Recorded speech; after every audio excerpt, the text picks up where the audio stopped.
আমরা রয়েছি এই মুহূর্তে ২১ নলছর বিধানসভা কেন্দ্রে। আমার পেছনে যে বিরাট অংশটা দেখতে পাচ্ছেন সেটা ক্যাম্পতুলি পঞ্চায়েতের আন্ডারে কৃষকরা যারা চাষাবাদ করেন সেই বিস্তীর্ণ এলাকা জুড়ে বড় চাষাবাদের ধান।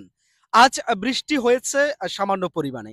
এই বৃষ্টিতে ক্ষতিগ্রস্ত কৃষকরা না হলেও বিগত দিন অর্থাৎ ৮ থেকে ৯ মাস পূর্বে যে বিশাল বন্যা ত্রিপুরা রাজ্যে সৃষ্টি হয়েছিল, সেই বন্যায় কিন্তু ক্ষতিগ্রস্ত হয়েছেন বহু কৃষক। তাদের একটা অভিযোগ আমাদের কাছে উঠে এসছে, সেই ক্ষতিগ্রস্ত কৃষকরা কিন্তু আজও তাদের ক্ষতিপূরণ পায়নি।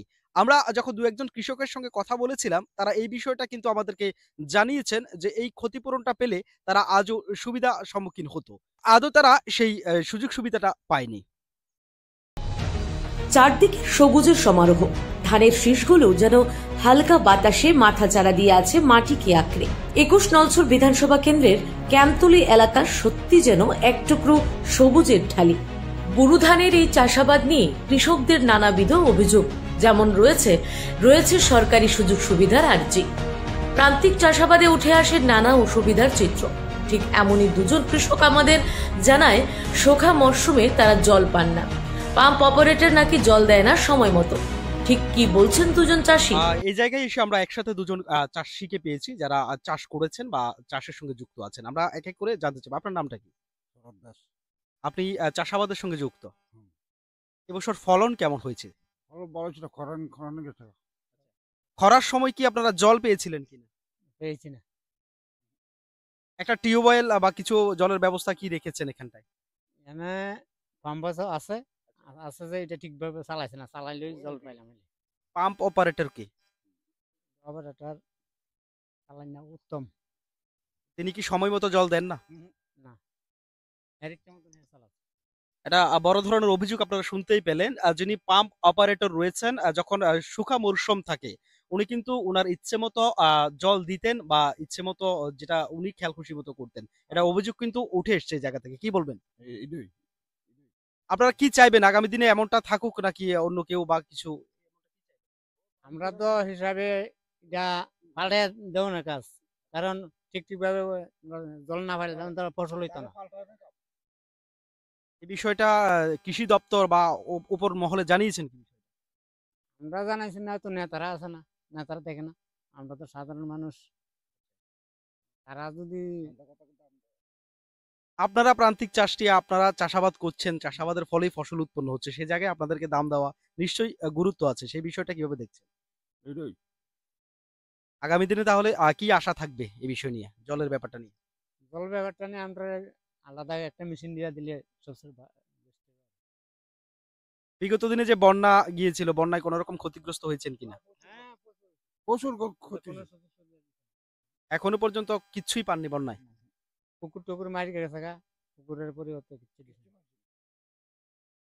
আরো একটা অভিযোগ শুনলেন।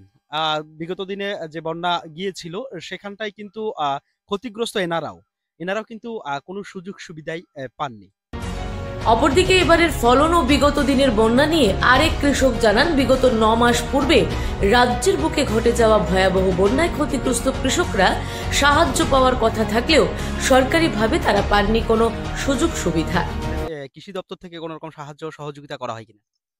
এটা এখন করতাম গেলে তো বুঝিনি বাবু, ইয়া কথা পরে সাহায্য কম হয়েছে পরিমাণে, আমরা এইরকম পাই না। আজকে একটা ছোট্ট করে বর্ষার বা বৃষ্টির আভাস আমরা পেলাম। এক্ষেত্রে মানে কৃষিজ ক্ষেত্রে কোনো ক্ষতি বা কিছু হয়েছে কিনা? কোনো কোনো ক্ষতি নেই, যাতে বেশি হলে ক্ষতি আছে। এমন ক্ষতির সম্মুখীন আপনি হয়েছেন কিনা? আরে বাবা, আমি কারি আগে এই যে গত ডলটা গেছে, এটাতে তো আমার 3টা ফুসকুনি জমিন, ওই জন্য একখানি, ওই জন্য একখানি সবজি মারি।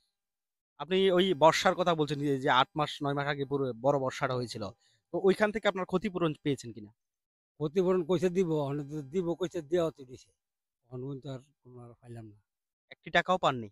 ওখানে তো আর ইয়ে করছে না, তো আমি তার জিঙাইছি পরে তারা কইছে পাইবা পাইবা, আর এখন আর জিঙাইও না। মানে এখনো পর্যন্ত এইভাবেই চলছে। এইভাবে। এটা গুরুত্বপূর্ণ বিষয় আমরা এখানটায় পেলাম। গত ৮ মাস থেকে ৯ মাস পূর্বে যে রাজ্যে অতি ভারী বর্ষণ হয়েছিল অর্থাৎ বন্যা প্রকল্পিত এলাকা হয়েছিল, তখন কিন্তু এই এলাকা থেকেই যারা প্রান্তিক চাষী রয়েছেন, ধান চাষ থেকে শুরু করে বিভিন্ন রকম পুকুরের মাছ তাদের চলে গেছে। প্রত্যেককেই কিন্তু আশাবাদী বা আশা দেওয়া হয়েছিল যে তাদেরকে সাহায্য করা হবে। উনারা যেটা জানালেন এখনো পর্যন্ত একটি কানাকড়িও উনারা কিন্তু সাহায্য পাননি। পাড়া পুকুরে মাছগুলি যখন খেলা করছে ঠিক সেখানে নিজের গুটি কয়েক ছাগল নিয়ে আমরা দেখা পাই আরো একজন সহজ সরল কৃষকের, যিনি জানিয়েছেন ধানের ফলন বিগত বছরের তুলনায় বেশ ভালো। তিনিও যুক্ত রয়েছেন চাষাবাদের সাথে, সরকারি সুযোগ সুবিধা কিছু অংশে পাওয়া যায় বলেও জানান তিনি। আমরা পেয়ে গেছি আরো একজন কৃষককে যিনি প্রান্তিক চাষী রয়েছেন। আমরা প্রথমে আপনার নামটা জানতে চাইবো। আমার নাম পিছন দাস। আপনি এই এলাকারই চাষাবাদ করেন। ওই তো আমি গ্রামের লোক। আপনি কি চাষ করেন? আমি গরু ধানই আমি চাষ করি। এবার ফসল কেমন হয়েছে? ধান এবার খুব ভালো ধান হয়েছে। বিগত দিনে বন্যা গিয়েছিল তখন আপনাদের ক্ষতিগ্রস্ত হয়েছে কিনা ধান বা পুকুর টুকুর? এবার বেশি ক্ষতি হয়েছে। আজকের বৃষ্টিতে ভালো হয়েছে না ক্ষতি হয়েছে? ধান খুব সুন্দর ধান হয়েছে, জিলা বালাতে এবার। যেটা জানালেন ফসল ভালো হয়েছে।